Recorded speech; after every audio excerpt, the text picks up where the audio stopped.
Hello, everybody. My name is Isaiah Hurtado, and I'm the Youth Services Librarian at Marin City Live. And thank you for joining us. I'd like to start off the day by thanking Barbara Lane at Barbara Lane Productions for her hard work and generosity in making Marin City Live possible. Today, Marin City Live is very excited to present to you author, graphic designer, social activist Innosanto Nagara.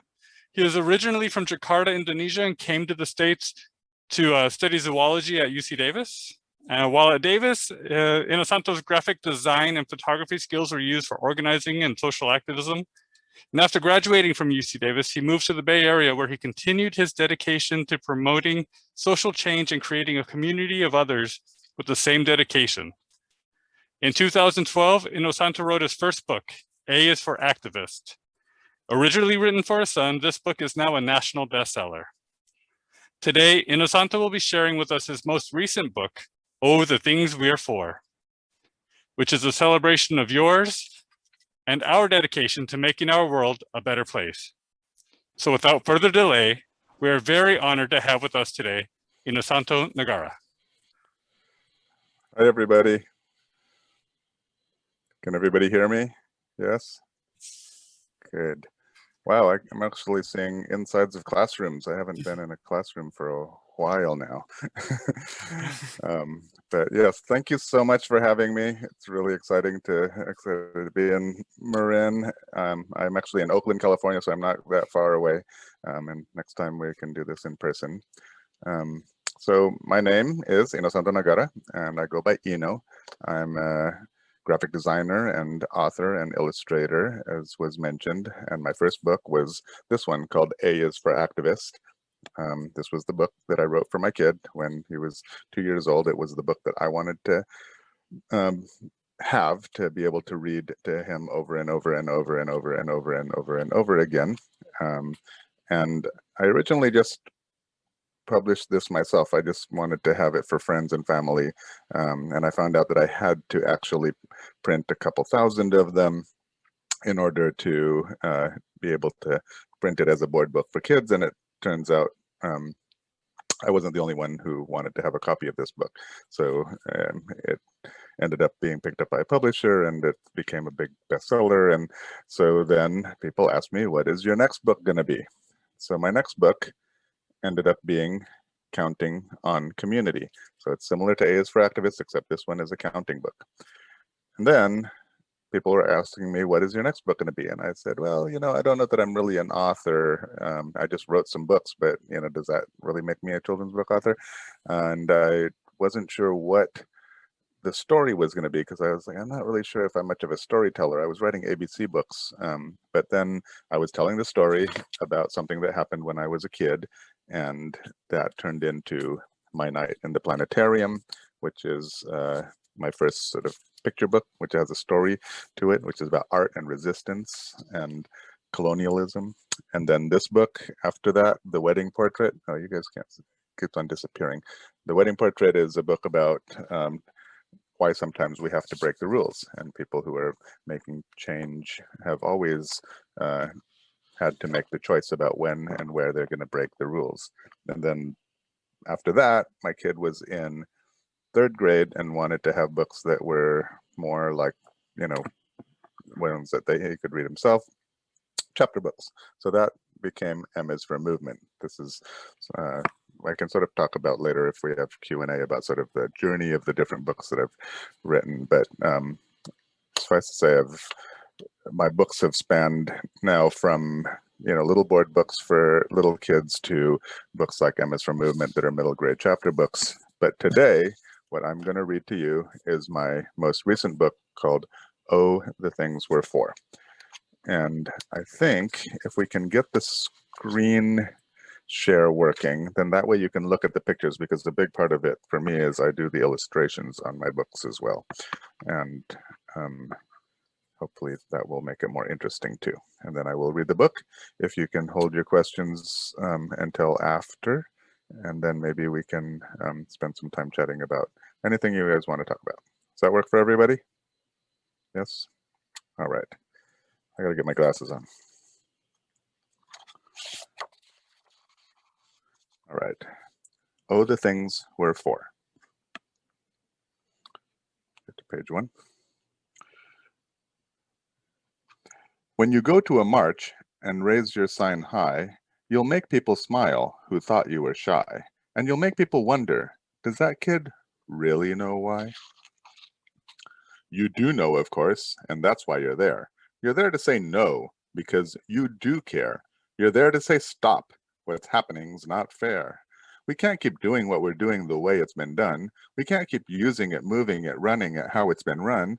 Standing together, that's how change can be won. So yes, you do know what's up and why you are there. But that's not the big question, at least not for me. It's not folks who don't know or just disagree.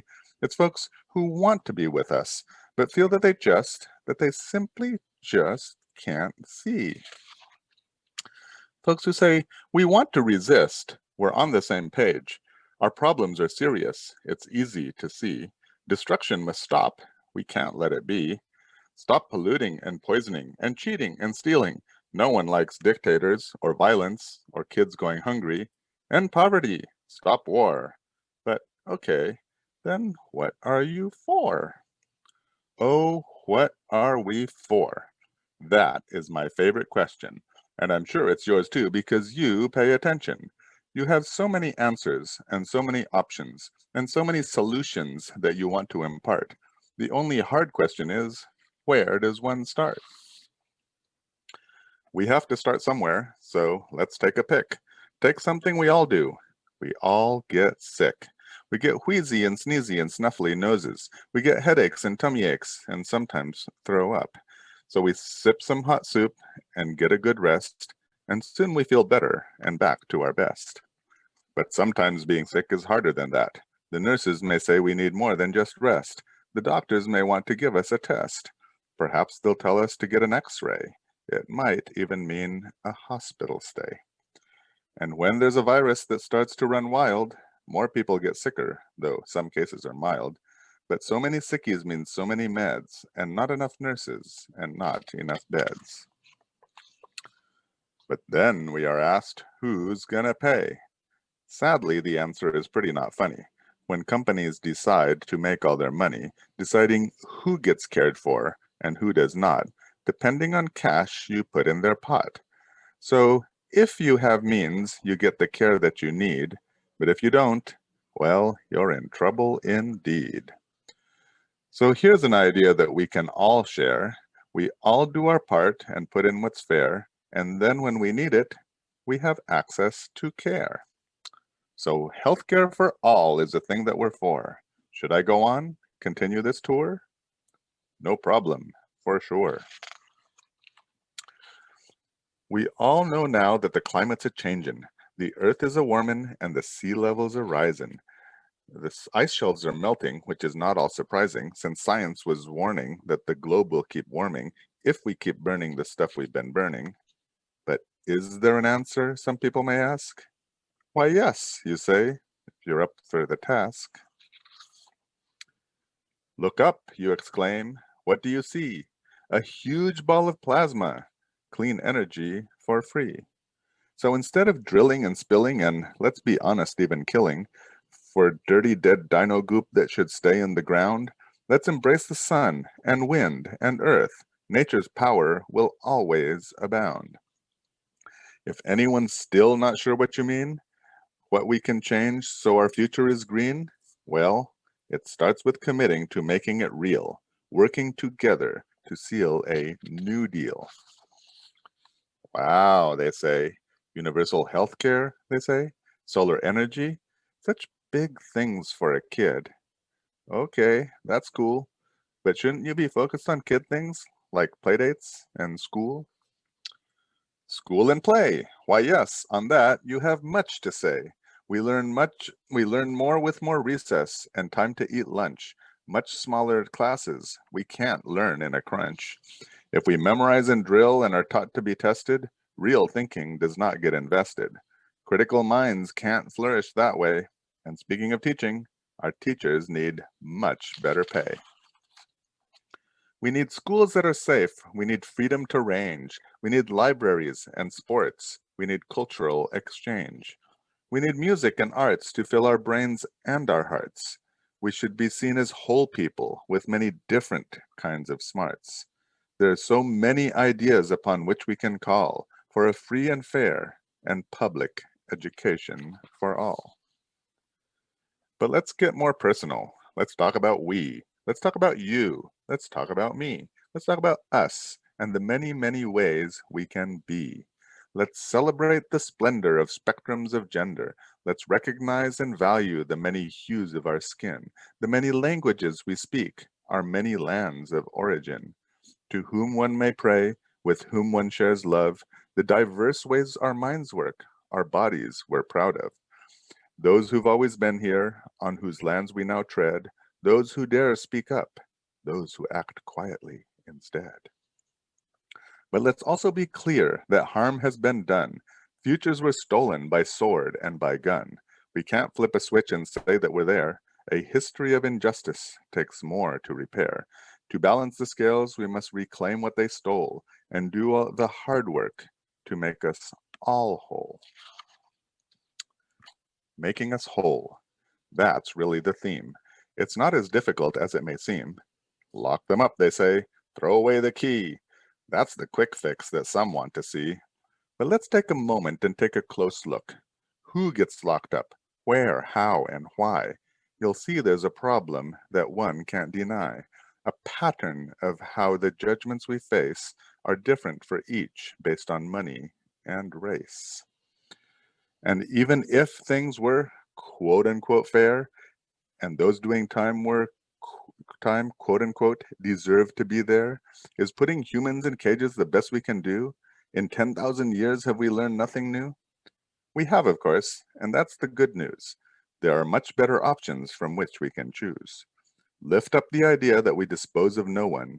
We're each of us more than our worst act. There's no panacea, and work must be done.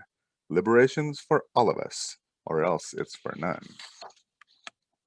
Speaking of work, we've ideas there too. Things we can change, things we can do. So many people work hard for their pay, but hardly make ends meet at the end of the day. And it's if just working wasn't hard enough, they're all alone when the going gets rough. There's so many ways that these things can be tough. We don't even have room to list all of that stuff. But suffice it to say, there's many a way where workers have rights and workers have sway, where we work with each other in union as one, or better yet, in co-ops for fairness and fun. And when our rights come under attack, we will know who's got our back. Okay, I know, this is a lot. But hey, they asked, so they get what you got. They opened the door for solutions galore when they asked you, what are you for? Maybe they'd hoped for something lighthearted, but you, my friend, are just getting started. So as you can see, there's much to be done, much to be fixed, and much to be run. But having to do stuff isn't so bad. Let's roll up our sleeves. Let's do something rad. Let's shout out solutions from sea to sea. Let's yell out our favorites. I hope you'll join me. You can all start yelling. What are your favorites? I have diversity. I have clean energy. This is the thing behind me right now. Science. Kids' rights. A lot of kids like kids' rights. You'll be able to add your own in later. To you, these ideas are never a bore. You've already shared many and have many, oh, so many more. When you care for the world as much as you do, creating solutions is oh, so you. Of course, not all solutions are the best they can be, and on some things, we may disagree. But it all starts with caring and agreeing to sharing, a radical act if we are daring. But this is all stuff that you already know. You're ready to go. You're ready to soar. You're ready to start. You're ready to roar. So off now, let's go. Let us start working. Let us start building the future we're for. The end. And then at the end of the book, you can see there's a place where you can write in your own solutions. Thank you. That Thank was you. an amazing story. I'd like to invite people to ask some questions.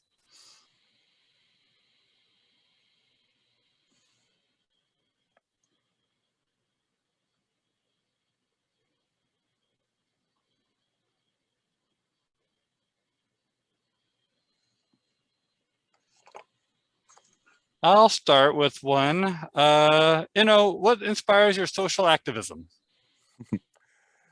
Oh, that's a big question. The simplest answer is, I live in this world, and not everything in this world is the best for everyone, the way it could be. And you see bad things happening in the world, and you feel like you need to do something about it. I grew up in a family in Indonesia around artists and poets and playwrights and dissident activists. And so I sort of grew up with the idea that, this is what you do. My mother is from the United States. She was involved in the civil rights movement in the 60s and then the anti-Vietnam War movement in the early 70s. And so, yeah, I guess it's just one of those things where, I feel like if you want to have a say in the world that we live in, then you should.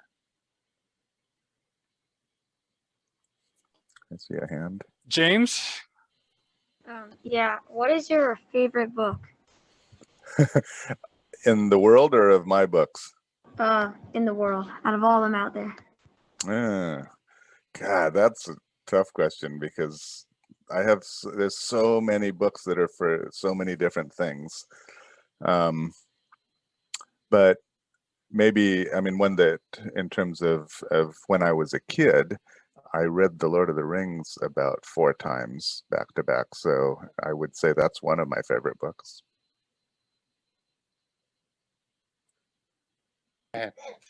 My name is Ajale, and I was wondering what inspired you to make this book.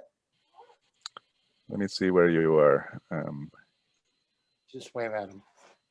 Can you wave? Yeah, maybe I don't have everybody on my screen here, but thanks for the question. I just wanted to be able to see who I'm talking to.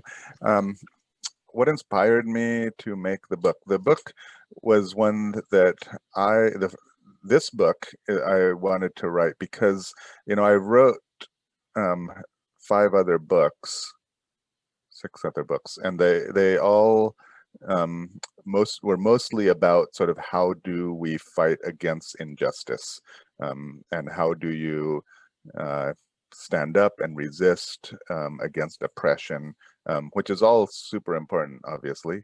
Most of my books are about that. But in the back of my mind, in order to be able to do this work for the long haul, it was always really important to me that I'm not just thinking about what I'm unhappy about, but I want to be able to talk about what are the things that I'm really excited about, what are the things that I want to see in the world once we are able to stop some of the things that are problematic.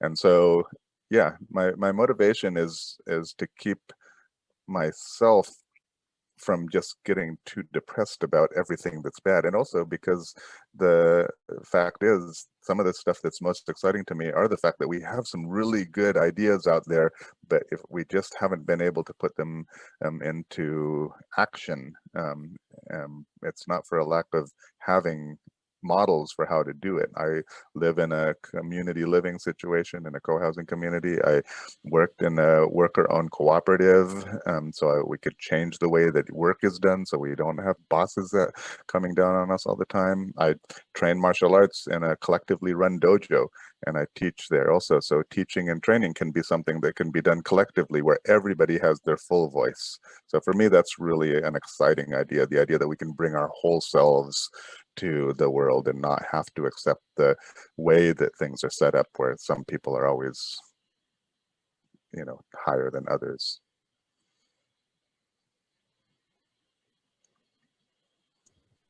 I think Lisa has a question.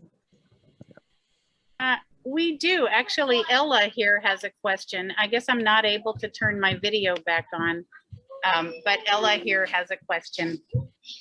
How do you know how to write books? Because I want to be an author when I grow up. Mm.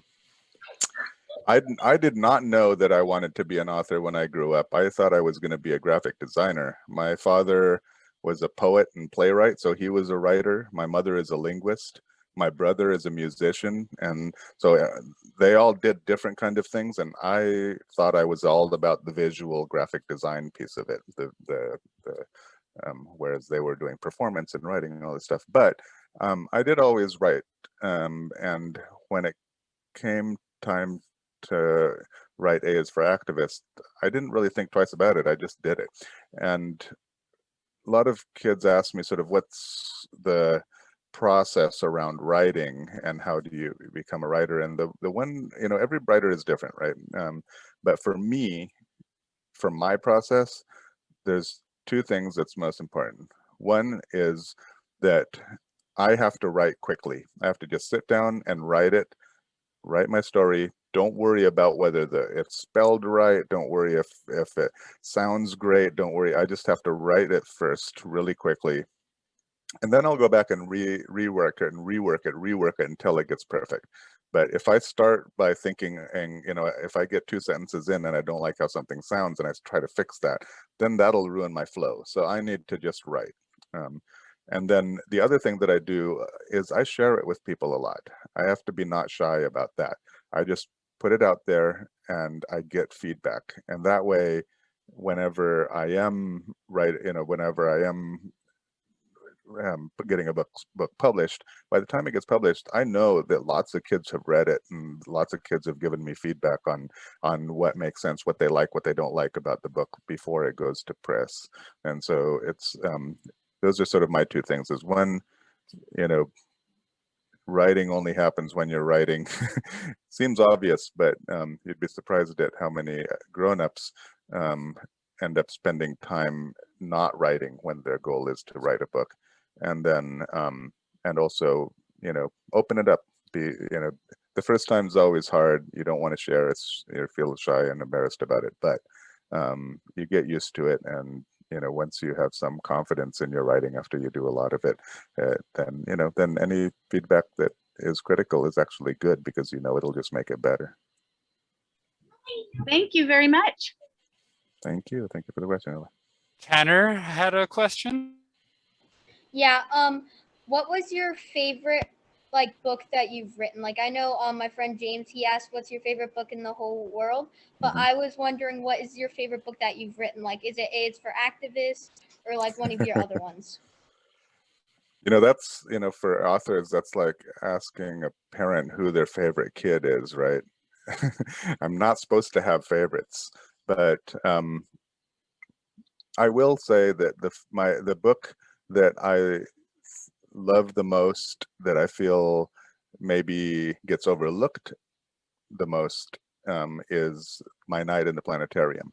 And whenever I do read it, it's the book that everybody loves the most once they've heard it. But it's one of these ones where, because it's about Indonesia and the 1970s, and it doesn't have a title that is like A is for Activists, I think people will miss that book. And for me, that's actually probably my favorite story.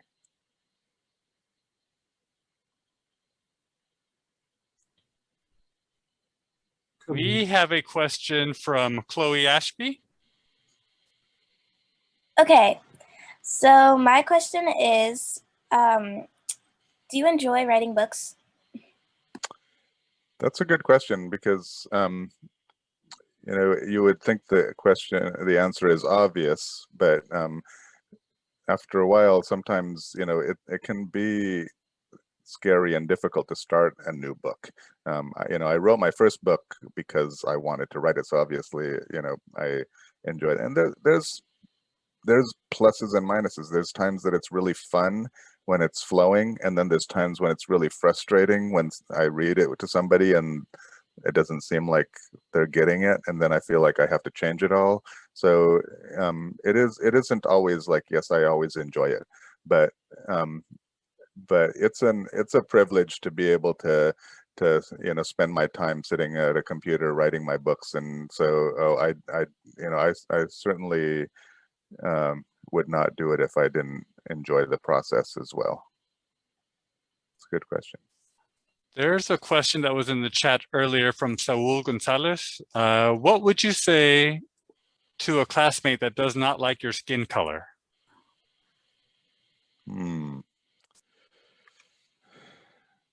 That's a deep question, I would say. I mean, when people say things like that, like what, I don't like your skin color, like what does that mean? Are we talking about, is this somebody who has somehow been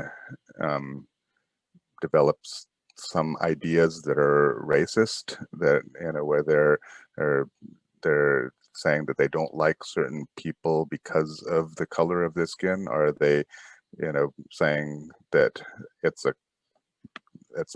personal thing for you? I mean, when it comes down to it, it's, really none of their business what your skin color is, and whether they like it or not, it's not really appropriate for them to be sharing that.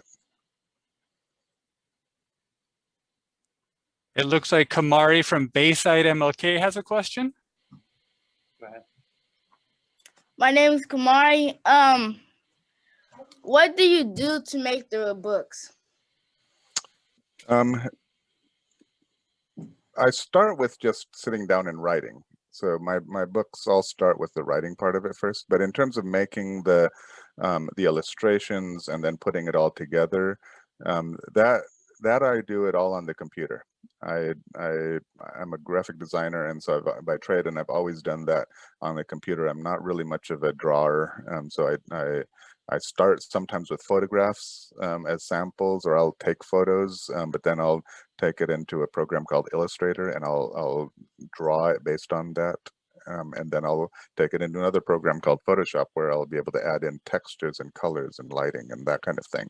And then all that stuff gets put together with the text, and then I lay it out like a book, and then I send it to the printer. I see a question from Christine Jones. How old were you when you first started writing books, and do you make money when you write books? This is coming from Francisco Bayside MLK. Nice.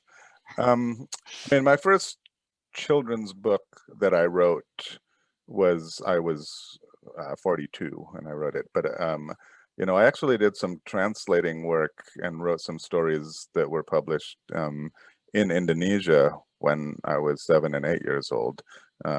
So I've been kind of writing all my life, but my first sort of book that I ended up getting published was I was 42, and yeah, I do make some money.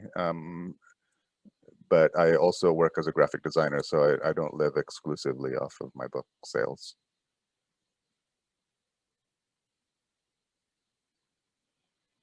But that doesn't mean you shouldn't try it. It's worth doing. Becoming a writer. Su Yi has a question.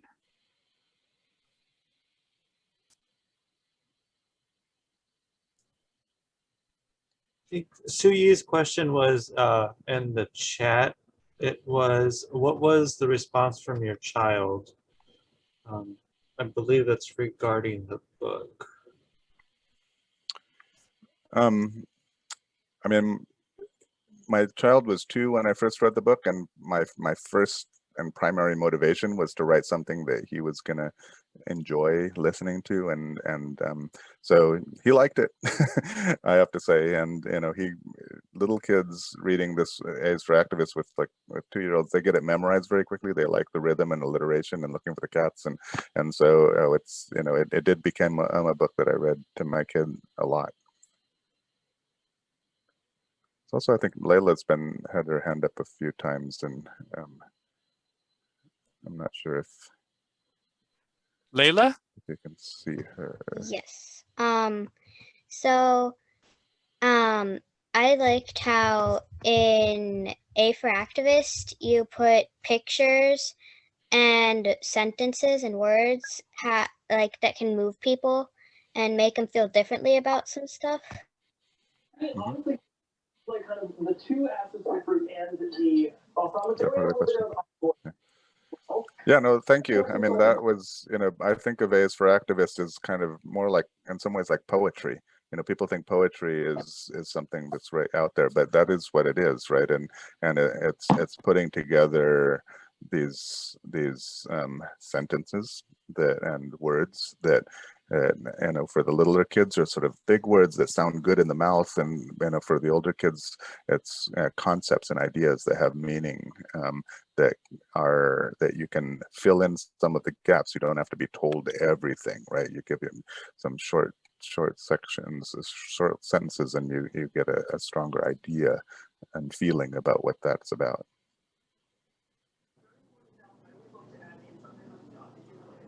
Kayari from Bayside MLK wanted to know when you were born. I was born in 1970. That was half a century ago. And Cameron was asking, why did you study zoology but decide to write? I studied zoology because I basically, when I was 10 years old, I decided I wanted to become a biologist, and I was really into Jane Goodall and David Attenborough movies, and I read a lot about nature stuff. I ended up spending a lot of my time in the outdoors, and I do love biology still, and animals in particular, zoology. And I came here to study zoology, and I feel like I got a lot out of that, but I got involved in activism, and I was also studying philosophy, and I ended up just kind of moving away from it. I found myself just engaged in what was in front of me at the time, and less engaged in the goal that I had set myself when I was 10 years old. So I changed my mind. It looks like we have a question from Tony Castañeda. How do you come up with ideas to write your books? That is the hardest part. And I'm lucky because I'm not in a position of feeling like I have to write a book every couple of weeks or something like that, or even every year. What I used to do is I would sit down every May 1st, because I had the day off on May Day, International Workers' Day, and I would sit down and and write the next book that I had been that I'd had in my mind. So I'll often have a few different ideas in my head. I do keep notes on things that it's like, oh, that could be an idea for a book. But generally speaking, I don't write that many books, and so all I have to do is kind of kick back and wait for ideas to come my way, or for other people to be telling me, they'll be like, oh, that's a great idea, you should write a book about that. But basically, most of my books are in some way or another they start with an experience of my own. So I'm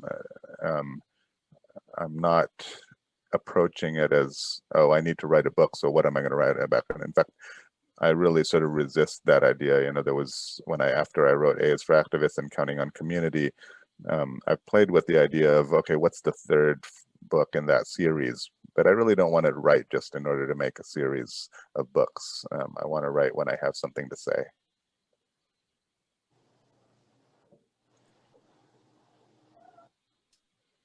Christine Jones, in Christine Jones's classes, how many books have you written? And this question is from Lupita.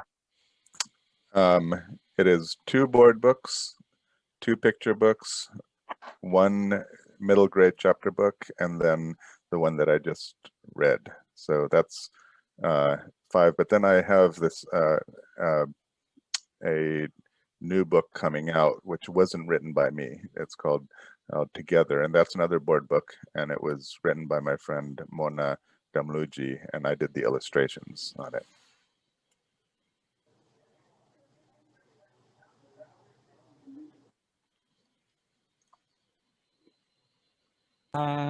I see a question from Cameron. Do you have any tips for writing stories?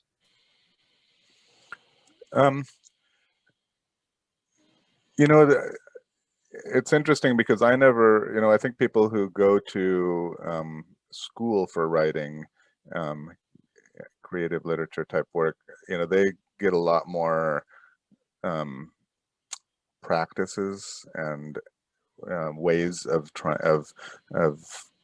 coming up with ideas for what they're going to write, and so I know a lot of people who they have one regular practice or another where I write a certain number of words every day, or I go and like here's a prompt, I try to find something to write about just to keep that writing muscle going. For myself, the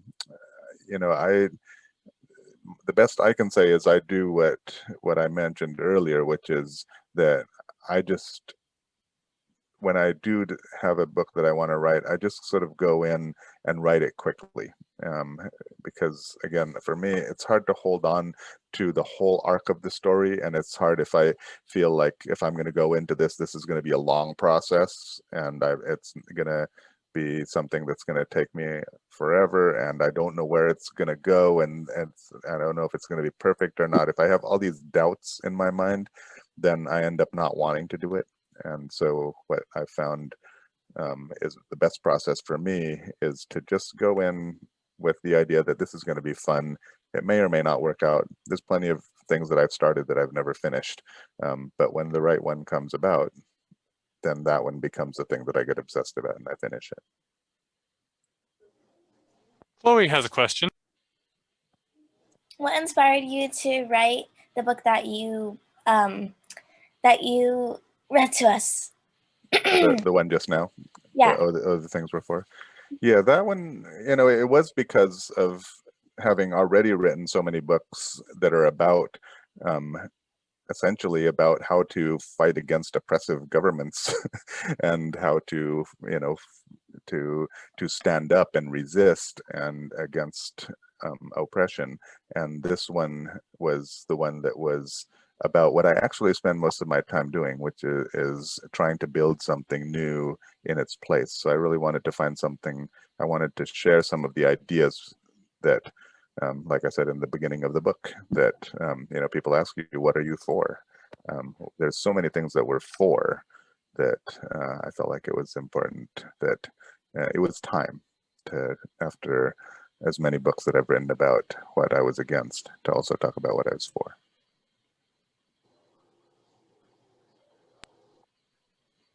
Tanner was asking, which one of your books took you the longest to write? This last one took a while because of the rhyming. This one was based on a Dr. Seuss book, and so and Dr. Seuss, for all his problems, is really good at rhyming, and so to be able to live up to that standard in terms of the writing quality, that took me a while. But I think the one that took me the longest had to be M is for Movement, because that was a chapter book, and that took me a lot. It was just a lot more words to write. So.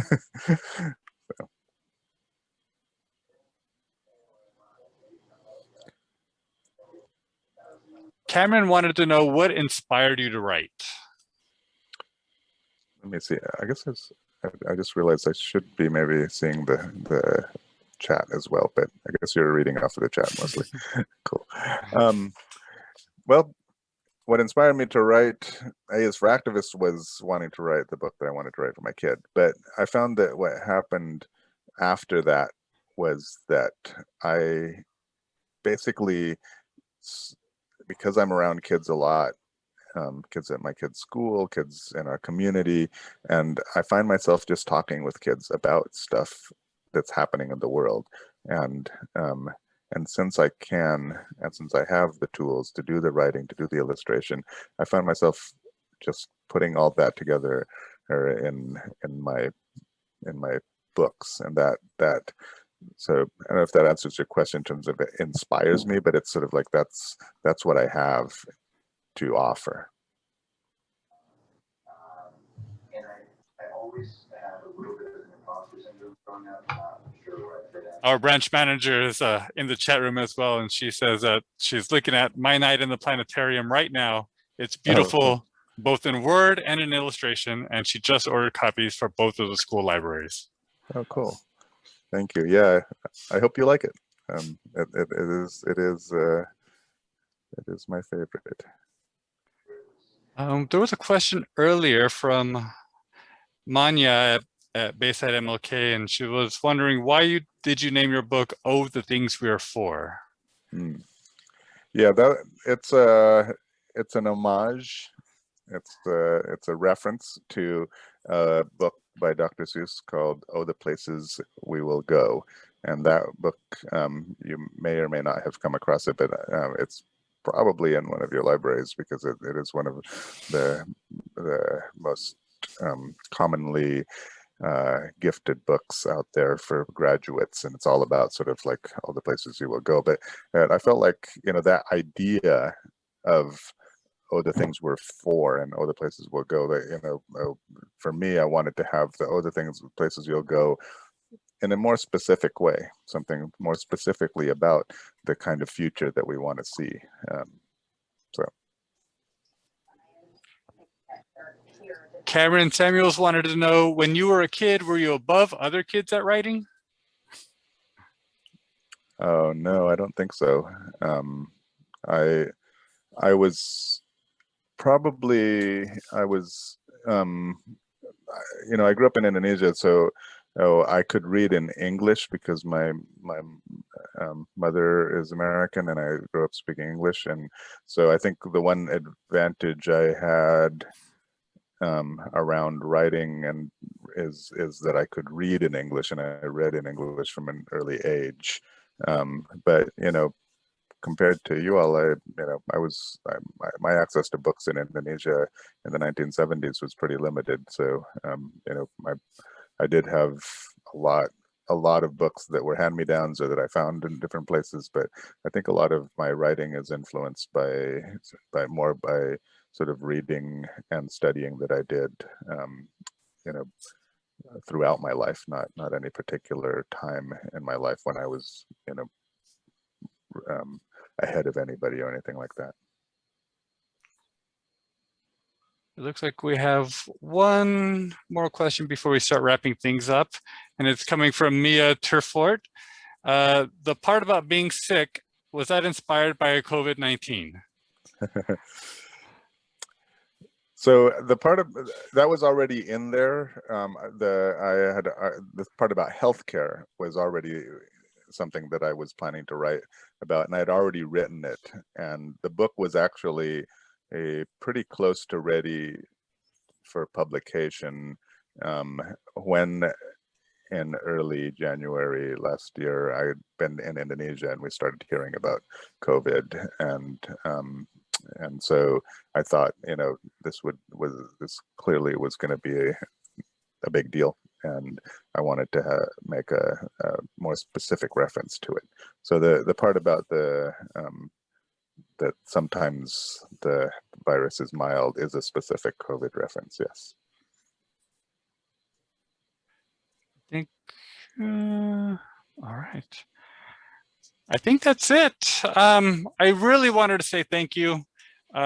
Wait, let's see. We have people with their hands up. I'm not sure if you have time for one or two more questions, but I could wrap it up as well. I'm fine. I'm here. Okay. James? Yeah, sorry, let me find it in the chat.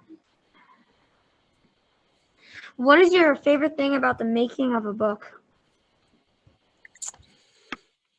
That's a good question. There are so many different pieces to it, and starting it is always one of my favorite things. And then you go through a period where you're kind of sick of it, but I have to plow through. But then I get to start doing the illustrations, and then so that's really fun. And then completing it feels really good. And then, what I have always found throughout my life is whenever I get something published, seeing the real thing come back in print as a real book, that's a particularly satisfying feeling. Cameron? When will you publish your next book? I'm sorry? When will you publish your next book? My next book, being Together, which is one that I did the illustrations for, but not the writing, is coming out in October this year. So should be, yeah, sometime once fall semester starts. Well, thank you very much for joining us. Thank you to all the students and teachers who joined in and families. This has been a great event. In the chat, you can find a link to Inno's books at our libraries. We are beginning to open up, so maybe if you guys want to come and browse and see what we have in stock, or you can click the link reserve and we could give it to you at curbside. But we just want to say thank you to everyone for making today a very special day, especially to you, Innosanto. Good luck in the future, and we'll keep buying all of your books and keeping them in our schools and inspiring young people to be active and changing our world from here on out. Yeah, and thank you all for having me and for coming out and for being so engaged and with thinking through such, deep questions. So I really appreciate it. Without you all, I'm just, some guy sitting here on a computer screen. So I really, really appreciate your engagement today. All right, and with that being said, thank you guys. We're gonna end the meeting. All right, say thank you. Really, thank you. Thank you. Thank you. Thank you. Thank you. Thank you. Bye. Thank you. Thank you. Bye. Thank you.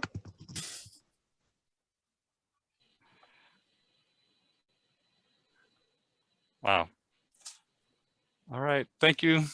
All right. Have a great rest of your day. All right. Bye. Quick question. It's recorded. Is it going to be available to people someplace or?